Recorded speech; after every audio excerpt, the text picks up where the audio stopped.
काफी इंपॉर्टेंट होने वाला है, क्योंकि जिस टॉपिक पे आज हम बात करने वाले हैं इससे रिलेटेड सवाल आपसे इंटरव्यू में काफी बार पूछे जाते हैं। सवाल है, on which contactor do we connect the relay in star delta motor starter. मतलब कि जो हमारा स्टार डेल्टा मोटर का स्टार्टर होता है, इसमें जो हम ओवरलोड रिले को लगाते हैं मोटर की प्रोटेक्शन के लिए, वह रिले हम किस कॉन्टेक्टर के साथ में लगाते हैं। जैसे कि आप सभी को पता ही होगा कि स्टार डेल्टा स्टार्टर के अंदर हम 3 कॉन्टेक्टर का उपयोग करते हैं, जो कि आप इस इमेज में भी देख सकते हैं। इसमें से जो एक कॉन्टेक्टर होता है इसे हम बोलते हैं हमारा मेन कॉन्टेक्टर। इसके अलावा दूसरा कॉन्टेक्टर है तो हम डेल्टा कॉन्टेक्टर, और तीसरा होता है हमारा एक और स्टार कॉन्टेक्टर। इसमें से आप स्टार कॉन्टेक्टर को तो आसानी से पहचान भी सकते हो। इसे पहचानने के लिए आपको सिंपल सा देखना है कि जिस भी कॉन्टेक्टर में हमारे एक साइड से तीनों चीट पॉइंट को शॉर्ट कर रखा है वह होता है हमारा स्टार कॉन्टेक्टर। तो इसी तरह आप इस स्टार्टर में देख सकते हो कि यह जो कॉन्टेक्टर है यह होता है हमारा स्टार कॉन्टेक्टर। तो आपको ध्यान रखना है, कभी भी जो हमारी रिले लगाई जाती है ओवरलोड रिले, ये हमारे स्टार कॉन्टेक्टर में नहीं लगाई जाती। इसके अलावा दोस्तों दो और कॉन्टेक्टर बचते हैं, एक होता है हमारा मेन और दूसरा होता है डेल्टा। इन दोनों में से दोस्तों हमारा जो मेन कॉन्टेक्टर होता है ना, इस मेन कॉन्टेक्टर में ही हमेशा ओवरलोड रिले को लगाया जाता है। इसके अलावा कई ऐसी भी जगह होती है जहां पर हमारे दो ओवरलोड रिले को लगाया जाता है। मतलब कि एक लगाया जाता है हमारा मेन कॉन्टेक्टर के नीचे, एक लगा दिया जाता है डेल्टा कॉन्टेक्टर के नीचे। वैसे वो जगह काफी कम होती है, बहुत कम इंडस्ट्री में ऐसा होता है। लेकिन आपको ध्यान रखना है कि अगर कभी हमें सिर्फ एक ही रिले को लगाना है, जो हम अधिकतर इंडस्ट्री में होता है हमारी सिर्फ एक ही रिले को लगाया जाता है,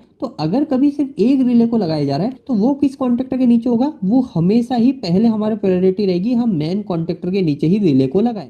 अब यहाँ पर कई लोगों के मन में एक सवाल यह भी आएगा कि आखिरकार मैं कैसे पहचानूं, स्टार कॉन्ट्रैक्टर तो देखते ही पता चल जाता है कि कौन सा स्टार कॉन्ट्रैक्टर है, अब मेन कॉन्ट्रैक्टर को हम कैसे पहचाने कि मेन कौन सा है और डेल्टा कौन सा है, इसमें क्या अंतर है। तो दोस्तों देखिए, इसका सिंपल सा जवाब है, आपको देखना है कि आपका जो पुश बटन है ना, स्टार्ट का जो पुश बटन होता है, हमारा जो ऑन ऑफ के जो पुश बटन होता है, तो वो जो स्टार्ट वाला पुश बटन है, उस स्टार्ट वाले पुश बटन से जो हमारा वायर निकल रहा होगा वह फेस हमारे दो आउटपुट में जा रहा होगा। पहला होगा, एक तो होगा हमारे कॉन्ट्रैक्टर के A1 में जा रहा होगा, कॉन्ट्रैक्टर के कॉइल में जा रहा होगा, और इसी पुश बटन से दूसरा फेस ले रहे हैं वो फेस ले जाके जोड़ते हैं हम हमारे टाइमर के अंदर। तो आपको ध्यान रखना है दोस्तों, जो पुश बटन के आउटपुट से जो फेस हम डायरेक्ट ले जाके एक कॉन्ट्रैक्टर में जोड़ रहे हैं वह कॉन्ट्रैक्टर हमारा मेन कॉन्ट्रैक्टर होता है। क्योंकि आप सभी को पता भी होगा कि हमारा जो डेल्टा कॉन्ट्रैक्टर होता है, वो डेल्टा कॉन्ट्रैक्टर हम हैंड टू हैंड स्टार्ट नहीं करते। जब हम पुश बटन दबाते हैं उसके बाद में हैंड टू हैंड स्टार्ट नहीं होता, वो हमारा टाइमर के थ्रू स्टार्ट होता है। वो हमारा 10-15 सेकंड के बाद में डेल्टा कॉन्ट्रैक्टर स्टार्ट होता है। तो इसलिए डेल्टा कॉन्ट्रैक्टर में कभी भी जो फेस है वो फेस हमारा डायरेक्ट पुश बटन से नहीं आता, वो हमारा टाइमर से आता है। तो उम्मीद है अब आपको इस बारे में भी ध्यान हो गया होगा कि आप कैसे मेन कॉन्ट्रैक्टर और डेल्टा कॉन्ट्रैक्टर की पहचान करोगे।